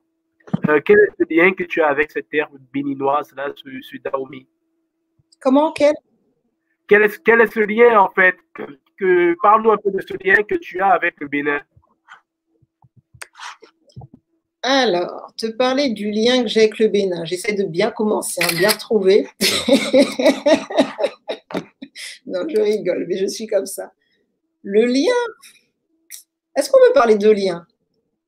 C'est pas un lien, c'est là, c'est chez moi, c'est tout ça. C'est au-delà du lien. C'est quelque chose qui est en moi, qui fait partie de moi, et comme je te dis, là-bas, c'est chez moi. J'ai fait Alors, tu sais, ce qui est marrant, quand je suis partie de France il y a des années, j'avais cette quête de comprendre qui je suis. À un moment, j'étais au Canada, et je me rappelle un jour dans un bar, quelqu'un m'a dit « Oui, mais vous êtes africaine », et je lui ai dit « Mais arrêtez de croire que tous les Noirs viennent d'Afrique ». Donc, pour expliquer quand même, je dis ça, parce qu'il faut un certain degré de tolérance et de compréhension, qu'on a tous un cheminement, et qu'effectivement, à un moment, je ne savais même pas qui j'étais, que même dans mon subconscient, dans mon esprit, c'est pas parce que tu étais noire que tu avais forcément des origines africaines, pour te dire que je venais de très loin. En France, à un moment, je me sentais plus à l'aise, ni avec rien, ni avec mon entourage, mon boulot, quoi que ce soit. Et quand je suis arrivée en Martinique, j'ai dit waouh, effectivement, c'est ici, la nature, je me sens bien, j'ai ma famille, etc. J'ai reçu, alors bon, il faut dire ce qu'il y a aussi, hein, ici tu arrives, alors avec l'accent que j'ai, parce qu'effectivement j'ai été éduquée en France, donc je n'ai pas un accent martiniquais, donc je voulais me persuader que j'étais martiniquaise, convaincre les Martiniquais que j'étais l'une d'entre eux, et en fait j'ai reçu un rejet énorme en arrivant là-bas. Souvent on nous appelle les négropolitains, chose que je ne comprenais pas. Mes parents sont nés ici, donc pourquoi vous dites que je suis une nègre de là-bas? Et puis tu vois aussi tous ces termes qu'on utilise encore pour nous diviser, quoi. alors que mes parents sont nés ici, donc je suis telle que vous-même. On me disait non, non, non. D'ailleurs, ma mère alors si on parle de complexion, ma mère est beaucoup plus claire que moi, et souvent quand on allait dans des endroits ensemble, puisque les gens me connaissaient, ils disaient oui, mais c'est qui cette Africaine que tu emmènes avec toi? Et puis elle leur disait, mais c'est ma fille, quoi. Mais bon, pour te dire, tu vois, un peu l'aliénation dont on est victime. Et à un moment, je me suis dit, ben, effectivement, si les gens te rejettent comme ça, c'est que peut-être qu'ici, c'est pas chez toi, en fait. Mais tu vois, c'est ce que j'apprécie. C'est-à-dire que même dans ce combat, souvent, on voit ça comme des challenges, on les prend personnellement, mais c'est pour te pousser à aller plus loin. Et au d'un moment, je me suis dit, si ici, que c'est pas chez moi, il faut que je trouve vraiment d'où je viens et où c'est. Et c'était l'Afrique. Et quand je suis arrivée au Bénin, je me suis dit, ah, ben, ça y est, là, j'y suis. C'est de là, ok, je comprends. Pourquoi j'ai fait tout ce chemin, France, Martinique, etc. Récemment, j'ai découvert aussi dans ma généalogie mes parts haïtiennes. Donc j'ai dit, waouh, bah, c'est le triangle en fait, ça y est, il est reconstitué. J'ai refait le trajet en sens inverse en fait, tout simplement. Et maintenant, j'espère que voilà, mes ancêtres quand même commencent à être contents puisque je commence à retrouver, à faire le chemin. Et donc dire que je suis martiniquaise, non, haïtienne, non. Moi, je me prétends africaine avec des origines qui viennent de la Martinique, d'Haïti. Et le Bénin, ben c'est amusant parce que je suis au Bénin et les gens me disent oui, mais alors malgré ce bel accent français, malgré des fois aussi, ben parce qu'on voit tout de suite forcément que tu n'es pas de là-bas, ils me disent mais c'est quand la dernière fois que vous êtes venu? Et je dis bah c'est la première fois. Ah bon, mais comment vous savez faire ça? Alors je ne pourrais pas t'expliquer faire quoi, mais bon, voilà, comment vous savez faire ça? Je ne sais pas, moi j'ai toujours fait ça. Ah bon, donc tu te dis ah ok, si j'ai fait tout ça, c'est parce que voilà, c'est en moi, c'est des choses qui appartiennent à ma communauté, à mon histoire et que c'est tout à fait normal. Donc là-bas, je t'avoue que le Bénin, c'est...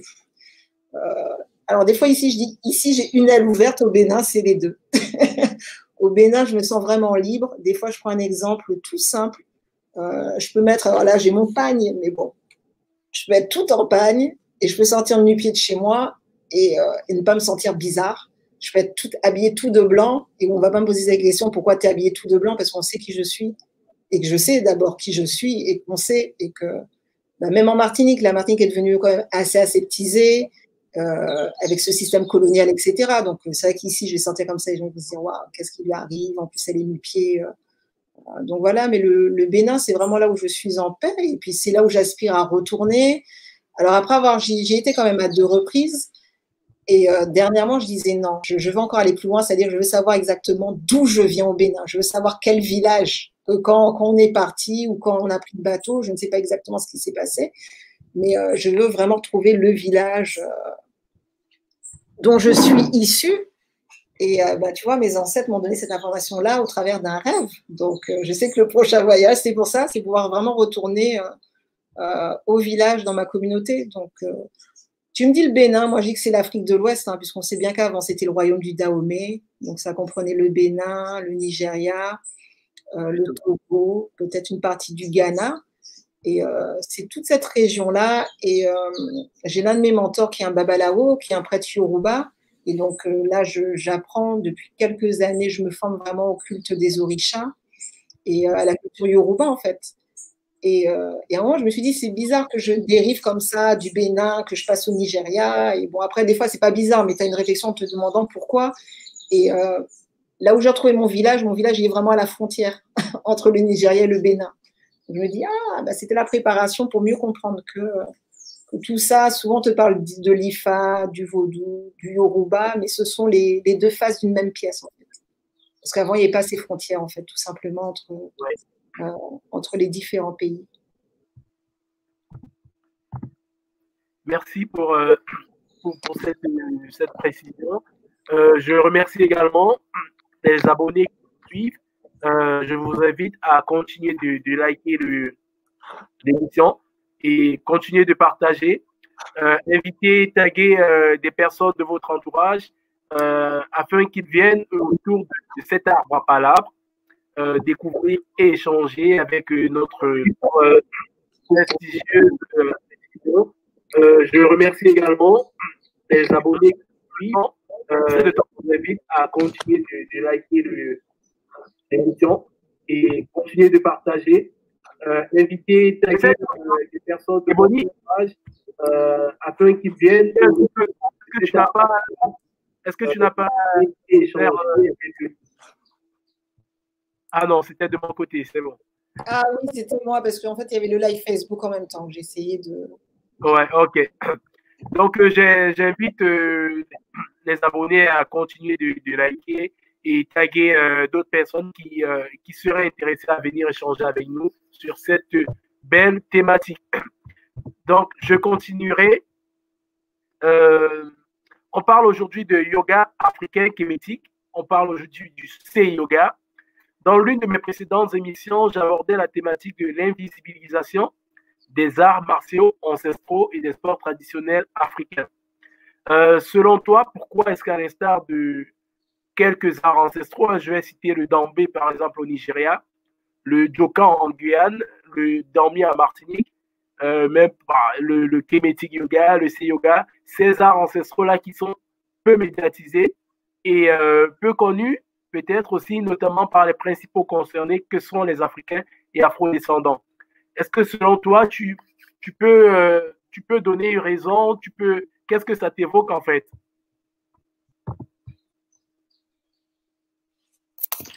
Rien de nouveau sous le soleil.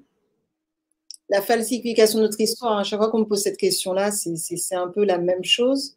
Peu connu, mais bon, comme je te dis, hein, alors rien de nouveau sous le soleil, mais à la fois nul ne peut le cacher. Donc la vérité, à un moment, la lumière va finir par rejaillir.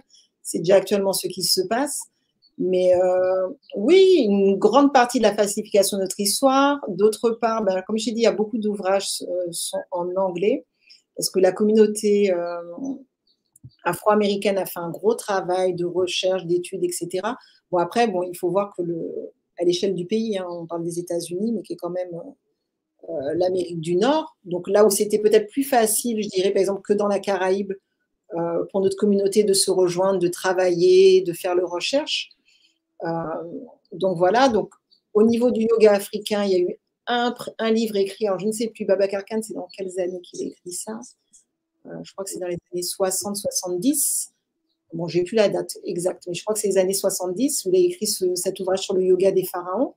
Il faut savoir aussi que Babacar Khan, bon, son épouse est européenne et qui vit, il a vécu en Suisse, je crois qu'actuellement il vit au Portugal, mais c'est vrai que la majorité des professeurs de yoga qu'il a formés sont des Européens, même si on commence à voir actuellement de plus en plus d'Africains.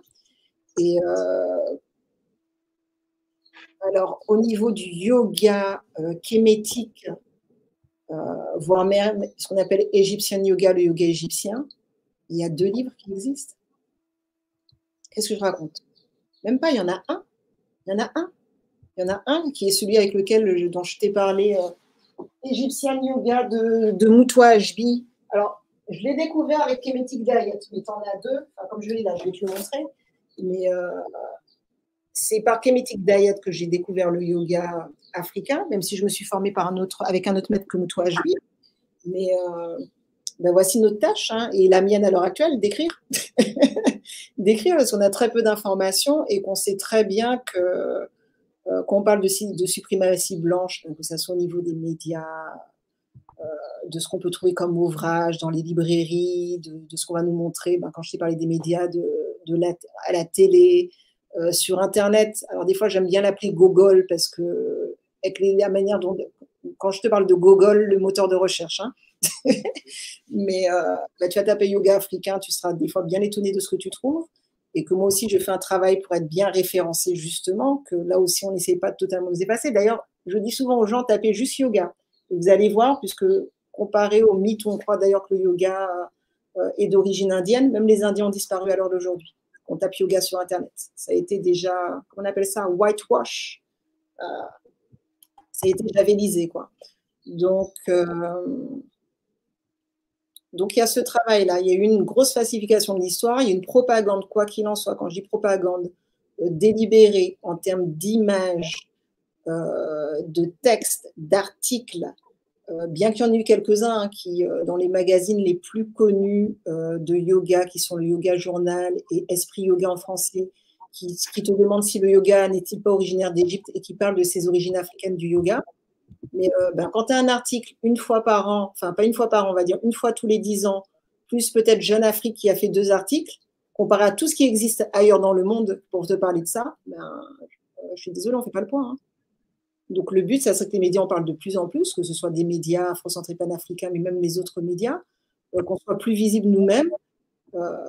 Alors, pas forcément sur leurs canaux, hein, mais sur, voilà, que ce soit sur des chaînes YouTube, sur les réseaux sociaux, même moi, des fois, je t'avoue, j'y suis, hein, que ce soit Instagram ou Facebook, mais des fois, au bout d'un moment, quand je me dis la propagande qui est faite sur le yoga et qui font que entre ce qu'est le yoga et ce que croient les gens suite à cette propagande, l'hypersexualisation des corps, moi, des fois, je t'avoue, hein, je le fais parce que je dois le faire, mais des fois, j'ai même plus envie d'être là. Parce que quand je vois la perversion du yoga, qui est pour moi vraiment une pratique sacrée, et c'est comme tout, l'Occident a toujours tendance à profaner, hein, tout ce qu'il y a de sacré et de précieux pour nous. Et des fois, je me dis, il faut y être, parce que si tu n'es même plus là, il n'y aura plus rien, quoi. Enfin, pas qu'il n'y aura plus rien, mais bon, il n'y aura même pas un petit peu de ce qui est vraiment peut-être authentique dans tout cela. Bien que il y a de plus en plus de professeurs de yoga africains, de l'école kémétique, d'où je viens, de professeurs noirs, et que la communauté noire aussi. Alors, comme je dis, à l'échelle des États-Unis, parce qu'ils sont des millions là-bas, quoi qu'il en soit, mais il y en a beaucoup plus qui se forment, qui parlent d'inclusion, on parle beaucoup de WOC, de Women of Color, et à l'heure où on parle de séparatisme, justement, où là, on renforce justement ce communautarisme et qu'on fasse des choses spécifiquement pour notre communauté, déjà pour nous retrouver, mais comme je te dis, toujours pour nous soigner, nous guérir, puisque nos problématiques ne sont pas celles de l'autre. Hein. Donc, si à un moment, on n'arrive pas à trouver un espace pour être entre nous, pour parler des problèmes qui nous concernent et aussi nous guérir de tout cela, personne ne le fera pour nous. Hein. Effectivement. C'est à nous de prendre nos responsabilités, en effet. Et si on parle un peu d'économie communautaire, rappelons que tu es également chef d'entreprise, comment est-ce que la spiritualité ancestrale africaine peut-elle avoir un impact réel pour contribuer tant au développement économique des projets individuels que du développement économique de façon plus large du continent? Cette question-là, tu peux la reposer? Non, je rigole. Comment? La spiritualité, je pense qu'avant tout, c'est un code éthique. La spiritualité te permet de rester... c'est un code de bonne conduite, en fait, hein, qui permettra de rester dans cet ordre cosmique qu'on appelle la mat, dans la droiture, la justice, la vérité. Donc, je t'ai parlé tout à l'heure que vraiment, moi, les valeurs spirituelles, c'est ce qui me guide partout et avant tout. Et je pense que c'est ce qu'il faut placer, même quand on parle d'économie, dans mes entreprises. En ce moment, je travaille sur un projet, par exemple, de jardin communautaire. Ce que je place avant tout, c'est la spiritualité. Donc, c'est-à-dire, si j'arrive dans un lieu ou même dans un champ, puisque là, on va parler d'agroécologie, de permaculture, j'ai d'abord me poser comme question, qu'est-ce que mes ancêtres auraient fait? Qu'est-ce que spirituellement, avant même de commencer toute chose, qu'est-ce que je suis censée faire dans cet endroit? Qu'est-ce que je dois invoquer? Avec quoi je dois me mettre en connexion pour que le projet ou l'initiative que j'amène soit en harmonie avec mes valeurs spirituelles. Donc, il y a déjà ça à ce niveau-là. Tu peux continuer alors reprendre ta question parce qu'elle est longue, il y a plusieurs parties. Il y avait l'aspect économique, qu'est-ce que tu m'as dit? Individuellement et… L'idée, en fait, c'est de se demander, parce que très souvent, quand on parle de spiritualité ancestrale, on a l'impression que c'est quelque chose qui est au-delà, en fait, de la vie réelle. Et pourtant, je pense, on peut aussi utiliser cette spiritualité ancestrale africaine pour contribuer à l'essor même économique des projets. Et la spiritualité, c'est pas seulement quelque chose. Il faut pas se mettre, je sais pas, un prêtre ou une prêtresse pour parler de ce qui est invisible. Comment est-ce qu'on peut se réapproprier notre spiritualité ancestrale qui contribuera en fait à ce qu'on se développe même économiquement? Comme tu dis, c'est pas une histoire de manière, tout le monde n'a pas vocation à être prêtre, prêtresse, babalao ou autre. Hein. C'est juste de pouvoir réintégrer nos pratiques parce que la spiritualité, elle ne reste pas comme quelque chose de là, ça de fantastique, d'imaginaire. Elle se vit par des pratiques. Donc c'est comment dire ça? Comment intégrer ces pratiques dans notre vie quotidienne, tout simplement pour l'harmonie, mais aussi respecter, je te parlais tout à l'heure, nos valeurs, donc nos valeurs ancestrales, spirituelles, qui sont celles de la famille, de la communauté, de ce qu'on appelle sisterhood, de la sororité, la fraternité. Comment dire ça? Alors, tu m'as parlé d'économie, comment tu as parlé d'économie communautaire. Donc, c'est comment remettre ces pratiques dans notre vie quotidienne pour qu'elles permettent, en fait, qu'elles nous renforcent tout simplement et qu'elles nous permettent d'atteindre les objectifs et les buts qu'on se fixe, que ce soit dans notre vie personnelle ou professionnelle, tout simplement. Puisqu'on sait qu'elle sera forcément, ça sera l'un des piliers. Et ce pilier va nous soutenir, en fait, dans cet objectif qu'on s'est fixé. Donc voilà, donc c'est que moi je fais un cours de yoga, peut-être dans mon cours de yoga, je suis dans une salle, quoi qu'il en soit. Mais chez soi, il est important, on parle du culte des ancêtres, d'avoir un hôtel. C'est son beau sommet qui disait ça, qu'une maison qui n'a pas d'hôtel ancestral n'est pas ancrée. Un ancrage en nous-mêmes, dans la nature, les éléments qui nous entourent, cette connexion à nos ancêtres, donc que ce soit vos lignées maternelles, paternelles, mais aussi nos ancêtres communautaires, bienveillants, surtout, tous nos ancêtres bienveillants. Et bien après, nos pratiques holistiques qui sont très importantes pour notre développement personnel, spirituel et ensuite forcément professionnel. Donc après, bon, alors quand tu dis plus globalement, moi je suis en Martinique qui est une île, bon, à l'échelle planétaire qui est de cette taille-là, mais par contre, je comprends que l'unité entre nous est très importante. Tu vois, c'est pour ça que j'ai un lien avec toi, Dieu, bien que, tu vois, on ne s'est même encore jamais rencontrés physiquement. Mais quand j'ai tout de suite voulu faire partie de ton réseau, par exemple le RIDAF, parce que je me suis dit, moi, même si je suis en Martinique, je veux m'unir aux autres personnes qui sont dans cette même vision, qui ont cette même vision que la mienne, que je ne connais peut-être pas, mais il y en a d'autres, j'en suis sûre, dans le monde. J'ai voulu rejoindre ton réseau, comme j'ai des frères dans cette même optique qui sont aux États-Unis, sur d'autres îles de la Caraïbe, que ce soit la Dominique, la Guadeloupe, la Jamaïque, Haïti, que ce soit même sur le continent africain, par exemple avec Bérané, Tanguy, je sais que tu as reçu récemment. Oui. Et mon petit frère avec qui aussi on monte un projet là, en agroécologie. Donc, c'est cette importance-là. Et je pense qu'une fois que tu es ancré, tu es dans tes valeurs spirituelles, etc., les choses se font d'elles-mêmes. Quand je dis ça, c'est qu'en fait, on n'est pas... Les choses vont venir à toi d'une manière, mais tu vas te connecter naturellement aussi avec toutes les personnes qui cheminent vers... comment je te dirais ça? Des fois, on dit que l'image est plus grosse que nous. On ne voit pas forcément la finalité. Mais ça va nous permettre de rejoindre, des fois, je dis, de collecter les pièces du puzzle, en fait, tout simplement. Est-ce qu'on est vraiment en lien avec qui on est et ce que l'on attend de nous avant tout? Je pense qu'on a tous vraiment... oui, je pense que toute personne a cette mission, une destinée, un but à accomplir. Et que quand elle chemine dans sa vérité, en lien avec sa spiritualité, parce que ça, c'est important, cette spiritualité-là, elle était faite pour nous. C'est pas quelque chose, c'est quelque chose qu'on nous a enlevé. Il faut se rappeler aussi, parce qu'il y a beaucoup de gens que je rencontre. Moi, j'accompagne beaucoup de jeunes personnes. Alors, tu vois, les réseaux sociaux, j'ai souvent des messages de jeunes filles qui me disent qu'elles ont envie de connaître leur spiritualité, de faire ce lien avec leur ancestralité, mais qu'elles ne savent pas comment avancer. Et que ça leur fait peur. Alors, tu sais, cette peur que l'on vit, je dis bien souvent, ce dont on a peur, c'est de la peur en elle-même, en fait.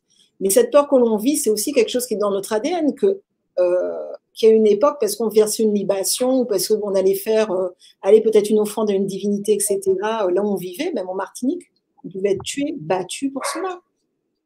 Donc, en fait, aujourd'hui, notre spiritualité, on la vit un petit peu comme, parce qu'on a été éduqués aussi dans d'autres religions, d'autres traditions. Et quand on sent qu'on a quand même cet appel, parce que c'est un appel qu'on ne peut pas y résister, il y a quelque chose, on veut y aller, mais on a peur. Mais je pense que c'est une peur qu'on nous a inculquée, en fait. Peur de nous-mêmes, peur de ce que l'on est, de ce que l'on pratiquait. Donc, moi, je dis souvent, n'ayez pas peur, allez-y. Et que même s'il y aura peut-être des expériences, bon, peut-être, mais ça fait partie du cheminement, quoi qu'il en soit. Je dis même parce que c'est pas parce que vous avez des mauvaises expériences que notre spiritualité n'est pas bonne. C'est peut-être qu'à un moment, vous n'étiez pas au bon endroit ni avec la bonne personne.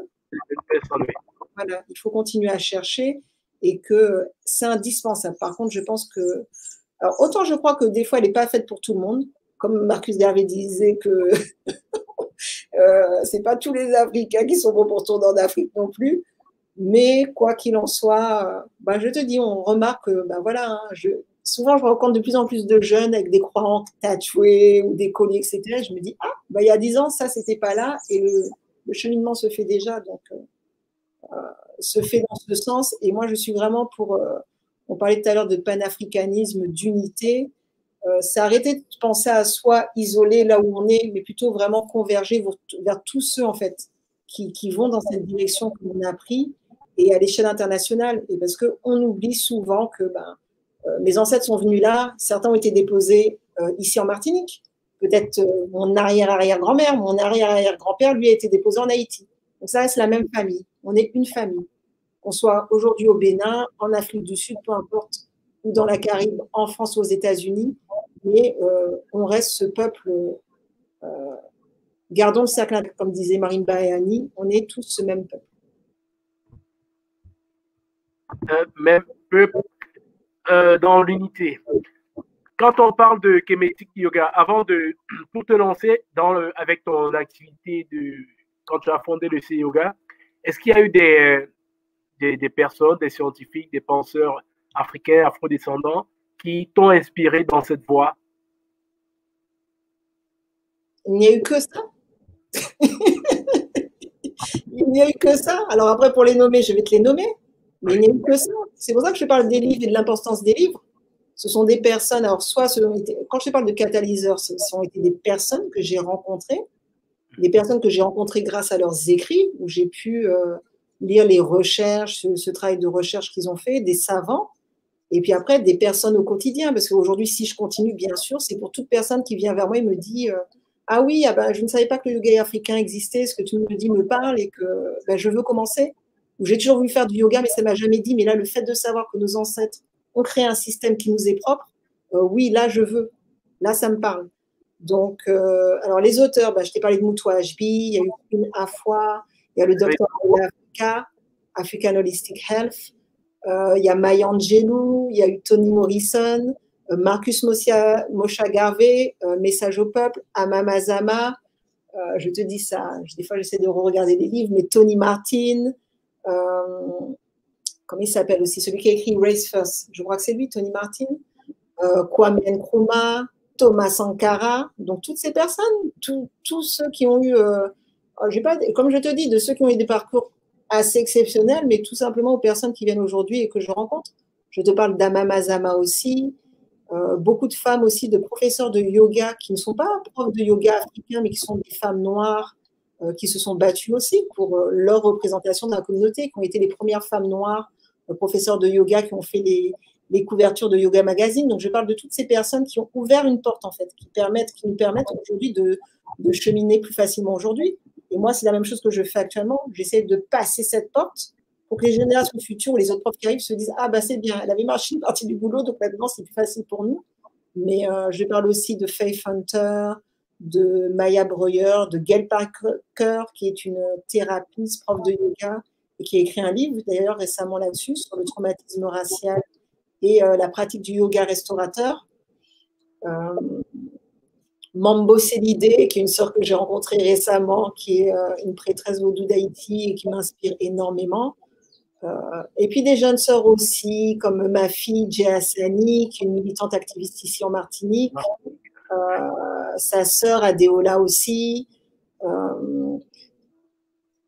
Ayaba, que j'ai rencontré des années lorsque j'avais fait une conférence à Paris sur la nutrition dans la spiritualité africaine, et puis qu'après, ça y est, elle était partie avec son concept, etc. Donc, il y a des catalyseurs dans nos vies, mais les autres en sont pour nous.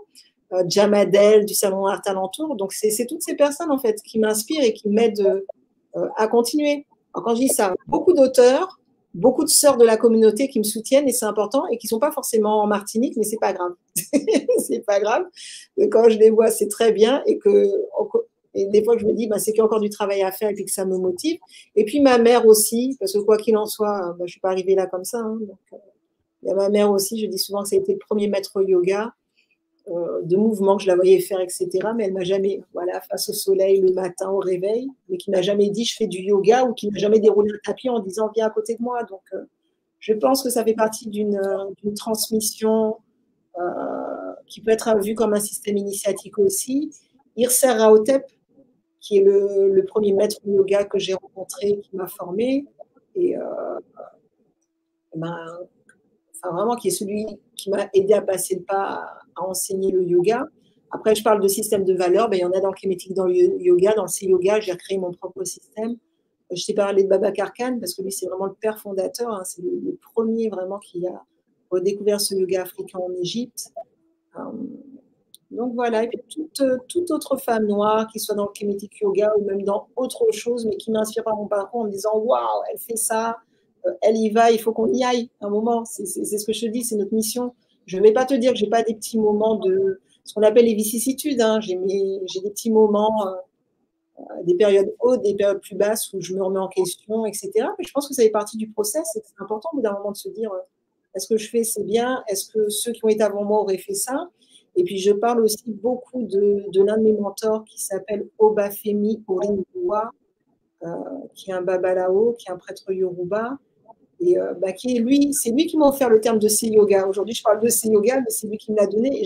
Alors, tu sais ce qui est marrant, le premier jour, il m'a dit ça, j'ai dit, mais moi, je ne veux pas appeler mon yoga C-yoga, parce que, tu vois, l'ego faisait que comme ce n'était pas moi qui avais trouvé le nom, je n'en voulais pas. Alors que C-yoga, aujourd'hui, ça parle à tout le monde, et ça me parle beaucoup plus. Donc, tu as Obafemi, puis je te dis, beaucoup de personnes dans mon entourage, des DA, des maîtres spirituels, etc. Et puis des personnes sages, voilà, parce que si tu as lu ma bio, c'est ce que je te dis, moi, ma quête, pour tout et avant tout, même si je parle d'éveil, etc., c'est une quête spirituelle et aussi de sagesse. Et c'est ce que je prends pour exemple. Alors là, je voulais parler aussi de Marine Bahani et de Sombo Fusome. Je n'aurais pas pu ne pas parler d'elle. Alors tu vois que c'est très éclectique, hein, c'est pas forcément dans le mais c'est des personnes qui m'ont énormément inspiré dans mon parcours. Et à chaque fois que je lisais l'un de leurs livres, je me disais, ah ben oui, c'est ça. Et ça m'aidait à aller un peu plus loin dans le cheminement et prendre à bras le corps le combat qui est mien, hein, qui est le nôtre. Ok. Une question, cette question, on l'avait un petit peu abordée avant l'émission, toi et moi. Donc, panafricanisme ou kémitisme. Donc voilà, dans quel angle places-tu tes actions? Et est-ce que tu saurais nous dire c'est quoi, est-ce que tu as une différence que tu fais entre le panafricanisme et le kémitisme? Ou peut-on être panafricaniste sans être kémite? Alors, j'en fais forcément une, puisque de toute manière, tu parles de deux termes différents, donc ils ont forcément deux définitions différentes. J'entends beaucoup parler de kémétisme depuis 4-5 ans. Je sens vraiment un essor dans cette. Alors, je ne sais pas le définir comme un mouvement philosophique ou autre, mais quoi qu'il en soit, une idéologie, quoi qu'il en soit. Qui bouge beaucoup. S'il faut prendre des termes, hein, bien que je n'aime ni les labels, ni rien de tout ça, les étiquettes, parce qu'à force, on s'enferme dans des boîtes. Et puis quand c'est le cas, après, du coup, on essaie un peu d'aller de ce côté-là, on a du mal à en sortir. Mais panafricanisme sûr, garvéisme, moi j'ai commencé comme ça, hein, par Marcus Garvey, par sa philosophie, etc. Donc, j'ai même fait partie de l'UNIA, hein, j'ai rejoint son organisation lors de mon dernier voyage en Jamaïque, d'ailleurs. L'organisation, j'ai toujours été admirative de tout ce qu'il a pu accomplir. Comme à une époque, on n'avait ni même Internet ni téléphone, il a pu connecter des millions de Noirs dans le monde entier. Et pour moi, ça me paraissait tout à fait légitime de rejoindre cette organisation. Alors, panafricanisme, unité des États africains sur le continent, liberté, qu'est-ce que je peux te dire d'autre? Souveraineté, union aussi des Africains de par le monde, donc pas forcément ceux qui sont en Afrique, mais également de la diaspora. Kémétisme, je t'avoue que même si je suis professeur de kémétique yoga, justement à un moment, même si, et d'ailleurs c'est une des raisons pour lesquelles j'ai créé mon style, parce que bien souvent les gens qui viennent à moi pour le kémétique yoga me disent qu'elles veulent entendre parler que de l'Égypte antique. Et je pense que dans le monde aujourd'hui, on garde cet héritage ancestral, mais on a avancé. Moi, je t'ai parlé de l'Afrique de l'Ouest qui est très importante dans ma vie, donc dans mon yoga, j'inclus également certaines de ces pratiques, certaines aussi qui sont propres à la Martinique, en fait, tout simplement. De par la connaissance que j'ai eue ici des pratiques holistiques, de la pharmacopée caribéenne, des plantes et qui sont des choses que tu ne vas pas forcément. Il y a des choses qui sont communes au Bénin, mais qu'on ne va pas forcément retrouver non plus en Égypte antique. Donc, me mettre cette étiquette juste kémétique et je ne fais que ça, je dis souvent non. Si vous venez vers moi, vous allez retrouver, voilà, vous allez retrouver l'aspect kémet, oui, vous allez aussi retrouver l'Afrique de l'Ouest, tout le golfe du Bénin, vous allez retrouver la Caraïbe, la Martinique, Haïti, toutes ces choses qui m'ont influencé en fait. Hein. Donc, panafricanisme, oui, sans aucun doute. Kémétisme, pas forcément, parce que je pense que je ne connais même pas assez le kémétisme pour en parler aujourd'hui. Donc, ça va même s'arrêter là, à ce niveau-là. Et je ne me définis pas non plus en tant que kamite, bien que je puisse dire que je fais un yoga qui est, lui, oui, qui a une partie fondamentalement kamite, et qui ne reste pas que ça.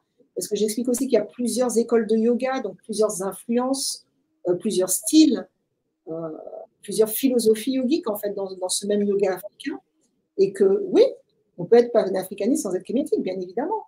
Puisque, alors après, la question à se poser, c'est est-ce que le panafricanisme précède le kémétisme?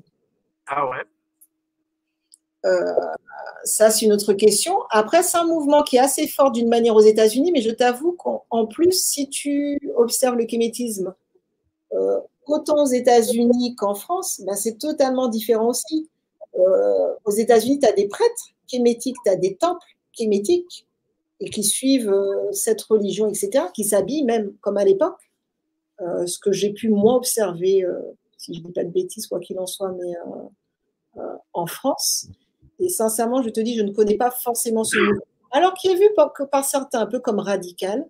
Moi, je dis qu'il faut toujours garder une certaine tolérance parce que moi, il y a une époque, comme je vous ai dit, hein, je ne pensais même pas que, voilà, que j'étais ni même africaine, ni même que j'avais des origines africaines. Donc, on a tous notre parcours, notre cheminement, et je pense qu'il faut respecter ça pour tout à chacun. Certains vont à un certain rythme, d'autres à un autre. Ce n'est pas pour qu'ils n'atteindront pas la destination. Mais à la fois, moi, j'apprécie ces mouvements qu'on pose comme radicaux ou extrémistes parce qu'ils nous poussent aussi à l'introspection, à se poser les bonnes questions. Et aujourd'hui, quand j'étudie, enfin pas j'étudie, mais j'observe la jeunesse, je te dis, j'ai pas mal d'enfants ici, et ben on les dit radicaux ou extrémistes alors qu'ils sont juste qu'ils sont. Nous, il y a des choses qu'on a faites et qu'on n'a pas faites, et alors d'aujourd'hui, ils observent tout ça, ils se disent, ah ben écoute, nous, aujourd'hui, on va agir de cette manière-là. Et parce qu'on dit ça, on pense qu'ils sont extrémistes. Ben non, ils sont juste eux-mêmes. C'est pas parce qu'on n'est pas dans un carcan, une boîte où ce que l'on fait ne correspond pas à la vision de l'autre, qu'on est forcément extrémiste. Et moi, je dis que c'est bien aussi, parce qu'on a besoin de ces personnes qui viennent des fois nous faire ce qu'on appelle, j'appelle des électrochocs.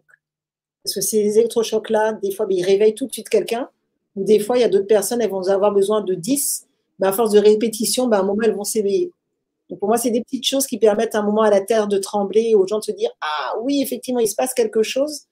Je vais sortir là, de la somnolence dans laquelle je suis depuis des décennies, etc. Et je vais essayer un petit peu d'ouvrir ou de comprendre ce qui se passe autour de moi. » Donc pour moi, ces mouvements-là sont fondamentaux. Mais après, tant que l'unité, oui, pas à n'importe quel prix. Je crois que c'est Mama Azama qui disait ça. Mais après, c'est tout qu'il est important qu'à un moment, on puisse quand même se rejoindre et avancer ensemble. Ouais. En fait, ce qui nous sépare et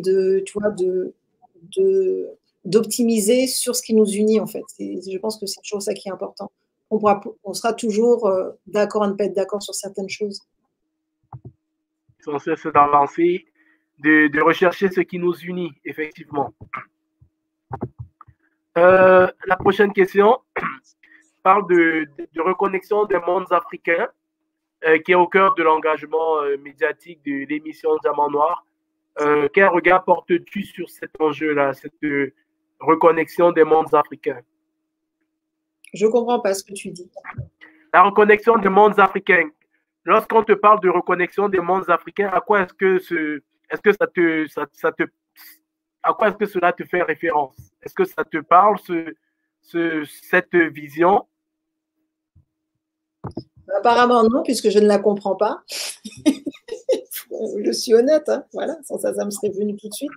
D'une manière, alors quand on dit les mondes africains, oui.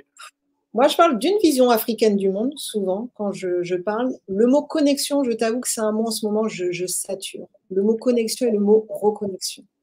Puisqu'on est dans une époque, suite au développement du digital, des nouvelles technologies, des réseaux sociaux, on ne te parle que de ça, d'être connecté. Alors, tu es connecté à ton email, tu es connecté à Facebook, tu es connecté. Alors, il n'y a pas que ça, mais on parle beaucoup de ça. Dernièrement, j'entends tout le monde dire oui, il faut que je me reconnecte à la nature. Et on en parle tellement, en fait, que je trouve que ça en perd même de son sens. Nous-mêmes, on fait partie de la nature. Donc, je peux comprendre la reconnexion. Tu as besoin d'aller à l'extérieur, au plein air, bon, en forêt, je ne sais pas, au bord d'un lac, à la mer, pour être en contact avec un élément précis.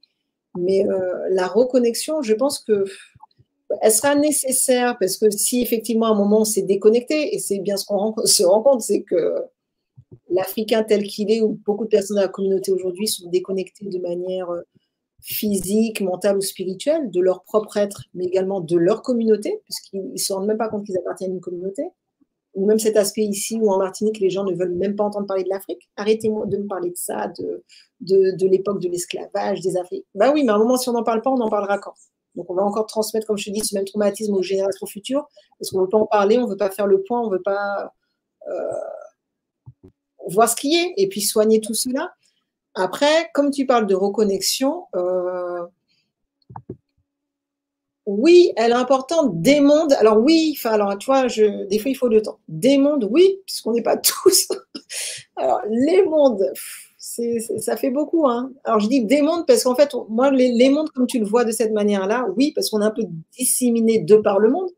Déjà, peut-être qu'il y a plusieurs mondes, plusieurs sphères, mais après, il y a les mondes aussi, tels que je vois notre être qui agit aussi sur plusieurs, comment on peut appeler ça? Sur plusieurs couches. Il y a le monde physique, il y a le monde ésotérique, il y a le monde spirituel, il y a tout ça. Donc, la reconnexion, alors je pense que c'est quelque chose auquel je vais réfléchir, mais te dire là, non, sincèrement, ça ne me parle pas forcément. La reconnexion des mondes africains, si on en avait un déjà, ça serait bien. Nous avons une intervention de Bethany Marie qui demande: j'ai énormément de représentations fausses autour du vaudou que j'associe systématiquement au sacrifice de sang. C'est un blocage du fait de ma vision du vivant. Donc, est-ce que là, on n'est pas aussi un peu dans... Est-ce que c'est là ce qu'elle présente là, c'est un traumatisme ou c'est... Comment est-ce qu'on peut le définir, ça? Alors, ce qui est marrant, c'est que Marie, bonsoir Marie, elle m'a déjà posé cette question. Je n'ai pas encore eu le temps de lui répondre, mais du coup, ça revient. C'est bien, c'est que c'est maintenant. Alors, bah oui, je pense que c'est aussi dans sa vision, ce n'est pas que ça. Ce n'est pas que ça. Ça, c'est peut-être une partie qu'on lui montre beaucoup. Je ne sais même pas où est-ce qu'elle a vu ça. Alors, tu vois, elle parle de représentation fausse. Alors, peut-être pas forcément fausse, parce qu'il faut savoir que dans le vaudou, et même dans d'autres spiritualités africaines, quoi qu'il en soit, le sacrifice de sang existe, d'animaux, d'offrandes, mais c'est une fonction bien particulière. On ne sacrifie pas, on ne tue pas pour le plaisir de tuer, ou pas à l'époque qu'on voit, parce que j'ai dit, c'est marrant, hein, là, le sacrifice de sang dérange, mais je me dis, ça ne dérange pas aux gens de tuer chaque jour des millions de vaches, etc., pour se nourrir. Donc, des fois, c'est assez, tu vois, il y a des choses comme ça qui sont pour moi un petit peu des aberrations. Donc, genre, voilà, on va sacrifier un animal pour une raison bien précise, de faire d'un soin, de guérir, ou voire même sauver quelqu'un, puisqu'on peut sauver la vie de cette personne de cette manière. Et au quotidien, on peut tuer des animaux, voilà, du simple d'un chien à une vache, un cochon, etc., pour se nourrir, et là, ça ne porte pas ce problème. Donc, la vision du vivant, je ne sais pas. Alors après, est-ce que tu es... ce qui m'intéresse, c'est de savoir, par exemple, Marie, c'est est-ce que tu es végétalienne? Et après, dans le vaudou, il faut savoir que c'est une pratique, mais ça ne reste pas que ça. Ça, c'est vraiment... c'est un aspect, et ce n'est pas forcément le plus présent, quoi. Et ce n'est pas non plus parce que tu pratiques le vaudou que tu vas devoir sacrifier des animaux ou devoir en tuer. Donc voilà, c'est ce que j'ai à dire. Nous tendons vers la fin de l'émission. Comment est-ce qu'on pourrait contribuer à faire davantage connaître tes actions et pourquoi pas créer, comme tu es aussi dans ce chemin-là, la création de nouvelles synergies avec des personnes, qu'elles soient d'Afrique, des Caraïbes, partout dans le monde? Ben déjà, le RIDAF, je trouve que c'est très, très bien. Je te dis, moi, j'ai rejoint ce réseau. Bon, même si dernièrement, je suis un peu moins au courant de l'actualité, de ce qui s'y fait, mais voilà. Après, c'est tout simplement comment le bouche à oreille marche très bien chez nous, n'est-ce pas? Donc, c'est en parler, Comme tu dis, soutenir un peu nos pages. On sait que les réseaux sociaux aujourd'hui, ça fonctionne bien. Partager nos publications, le Facebook, etc. Acheter les livres, par exemple, de nos auteurs. Il y a beaucoup de personnes qui ont décidé de passer ce pas aujourd'hui et de fournir un travail de recherche, tout simplement, sur différents sujets. Donc, ça peut être ça. Venir au cours de yoga, suivre les cours de yoga que je fais en ligne, par exemple, s'il y a quelque chose qui vous a interpellé. Parce que des fois, on se dit, ah oui, mais là, en Martinique, oui, je suis en Martinique, mais il y a aussi des choses online. Se former, parce que je vous ai parlé d'héritage et que moi, c'est important, c'est ce que je veux laisser, c'est transmettre, pouvoir transmettre tous ces enseignements que j'ai acquis auprès des différents maîtres et mentors qui m'ont formé depuis plus d'une décennie et former de plus en plus de profs, parce qu'on ne peut pas se dire qu'à aujourd'hui, il y a juste Ebony qui enseigne le yoga africain en Martinique et en Guadeloupe et qu'on lui demande de venir en France, de venir en Afrique. Donc voilà, donc on a besoin de plus de profs. J'ai des demandes régulières sur la région parisienne, la France. Donc, si à un moment vous nous écoutez, que ça vous parle, essayez de vous former parce qu'il y a la communauté vous attend, on a besoin de vous et on a besoin aussi de transmettre tout ça. Alors, aux personnes de la communauté, mais aussi à ceux qui viennent, futures générations, nos enfants. Donc, le soutien se fait de cette manière-là. Donc, d'en parler, de partager, tout simplement, tout simplement. Un dernier mot que tu voudrais dire à nos abonnés qui te découvrent, qui aimeraient éventuellement peut-être, pourquoi pas, collaborer ou tout simplement, qu'est-ce que tu aimerais dire pour ce mot de la fin? Oula. Il n'y a jamais un dernier mot. Moi, ce que je voudrais exprimer, c'est ma gratitude. Le fait de participer, comme je te dis, à cette émission, voilà, le soutien, il est là aussi pour moi aujourd'hui, que tu me permettes de me faire entendre, de m'exprimer. Ce n'est pas tous les jours qu'on me donne cette chance de pouvoir m'exprimer, exprimer mes opinions, ma philosophie, ma manière de vivre, et puis cette vision africaine du monde, voilà, tout simplement. Et après, voilà, je suis facilement contactable, que ce soit par email, sur les réseaux. N'hésitez pas à me laisser des messages, comme l'a fait la sœur Marie. Merci à toi en tout cas. J'allais te répondre, hein, mais comme il y avait plusieurs questions, elle m'avait laissé un long audio. J'ai dit, je vais prendre mon temps de préparer ma réponse. Et puis, tout simplement, donc merci à toi, Tadjeu, et pour ce que tu fais. Et je suis ravie que, tu vois, nos chemins se recroisent dans ce genre de moments qui sont importants. Donc, merci. Merci de me considérer comme un diamant noir. C'est l'un des plus beaux compliments qu'on m'ait jamais fait aujourd'hui. Donc, je te remercie pour ça. Et puis, comme je te dis, pour le travail que tu fais, que ce soit pour Via Kamita, le RIDAF ou cette émission, parce qu'on a besoin de ces espaces de parole où on donne la parole et c'est ce que tu fais très bien, soit de manière écrite avec ton webzine ou cette émission. On a pu voilà, échanger quand même pendant plus d'1h30. C'est génial. Merci vraiment à toi. Et effectivement, quand on pense au diamant noir, tu fais partie de ces profils qui mériteraient vraiment d'être visibilisés, d'être plus connus, même si l'objectif, ce n'est pas qu'on soit plus connu, mais vraiment pour moi, c'était important. Je t'en avais déjà parlé il y a quelques temps et tu avais décidé de prendre ton temps et c'était aussi normal. Mais pour moi, j'ai toujours pensé à toi, effectivement, dans ce sens-là. Voilà, tu as une richesse qui est... Vas-y. Non, je te remercie pour ça. Et puis, comme tu dis, pas d'être connu, parce qu'effectivement, si c'est ça, on peut être toutes les 2 secondes, on peut être là, faire des lives, se montrer, parler de soi, etc. C'est pas... je ne vais pas dire que ce n'est pas mon objectif. C'est vrai qu'à un moment, on aspire toujours ça, une certaine reconnaissance, valorisation de ce que l'on fait. Mais après, normalement, si tu travailles, ça arrivera de soi-même. Ce n'est pas quelque chose qui doit être forcé. Donc, exactement. Je te remercie d'avoir été patient avec moi parce que c'est vrai qu'au moment où tu me l'as proposé, j'étais en plein jardinage. J'étais en train justement de semer de la terre et de semer des graines. Donc, je n'étais pas apte à partager tout cela. Mais voilà, maintenant que ça a été fait, que j'ai choisi la terre, les bonnes graines, on peut arroser, puis on verra un petit peu ce qu'on attend, ce que les récoltes nous réservent. Merci à toi, merci pour ton savoir, merci pour ta science et merci pour ton partage. Haché, aïe bobo, honnête, à la fia. À la fia. Donc voilà, merci. je profite, je réitère mes remerciements une fois de plus à notre magnifique invitée, Sylvia Ebony Desroses, qui est fondatrice, je le rappelle, fondatrice et maître instructrice du C-Yoga. Nous avons abordé avec elle la thématique du yoga, du kémitique yoga, comme étant le yoga africain kémitique pour soigner le traumatisme racial. Donc, je vous remercie également à vous, chers abonnés, qui avez été présents avec nous durant ces 90 minutes, 95 minutes bientôt. J'invite toutes celles et tous ceux qui nous suivent, qui découvrent peut-être la page Facebook Kamita Magazine, de s'abonner. Abonnez-vous également à la page Facebook Diamant Noir. Nous avons également la page Facebook du RIDAF, Réseau international des diasporas africaines et afrodescendants, qui est cet organisme associatif qui chapeaute les activités de Kamita Magazine et des émissions Diamant Noir. Merci à toutes et à tous.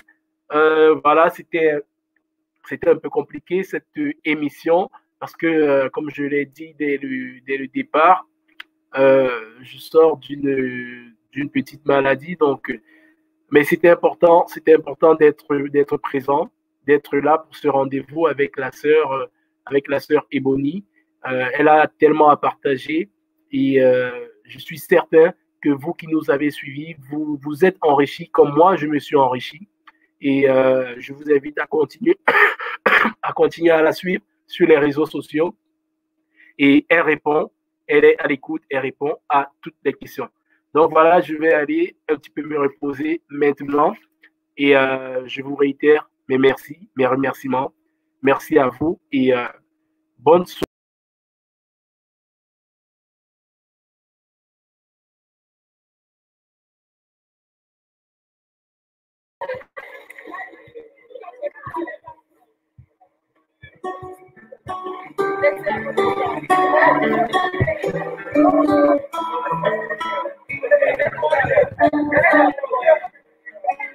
Oloma kalafelat konglosa tinouach moi tesi-moi moi une saisie sans parole sauf couper qu'est moins fort tesi-moi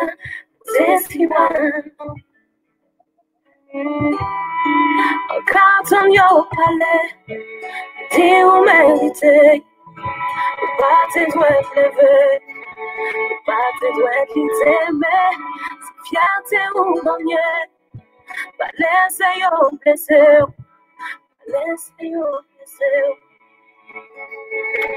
nous c'est seul descendre en bas à ma chambre et puis moi c'est l'habitant et ça café plein des autres pour nous pas vivre ensemble vous et moi si on est là si on est là il a tout vite empilé mon homme fin calculé yo apprendre baiser qui bon ça t'es la liberté j'apprends ton résilier j'apprends ton espérer Haïti chérie la vie pas finie Haïti chérie changement qu'a fini Haïti chérie la vie pas finie Haïti chérie continue à sourire c'est le mot qu'a ouvert porte c'est que moi qu'a présent ou dis-moi Ponti-moi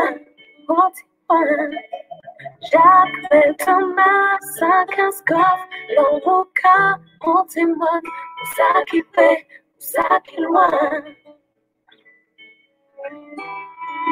Sa tête qu'a changé, quelqu'un fatigué, tout le monde ça y opéré, je peux la caposer, de continuer à marcher, je la carré, le soleil janté. Haïti chérie, la vie pas finie. Haïti chérie, changement qu'a fini. Haïti chérie, la vie pas finie. Haïti chérie, continue à sourire. Haïti chérie, la vie pas finie. Haïti chérie, changement qu'a fini. Haïti chérie, la vie pas finie. Haïti chérie, continue à sourire.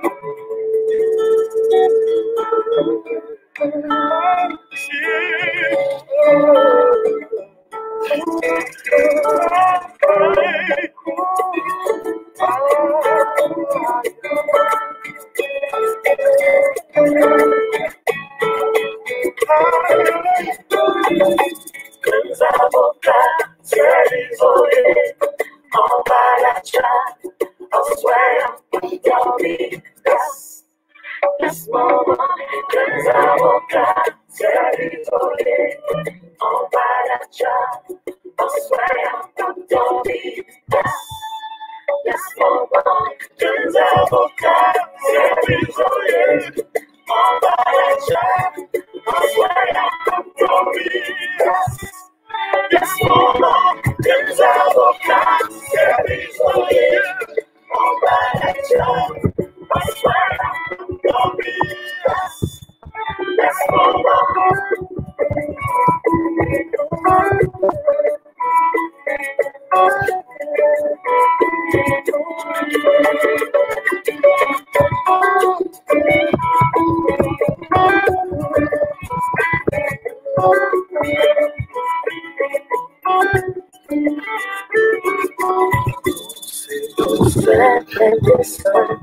on va crack à la chambre. Baby, c'est pas bagaille, c'est même bizarre.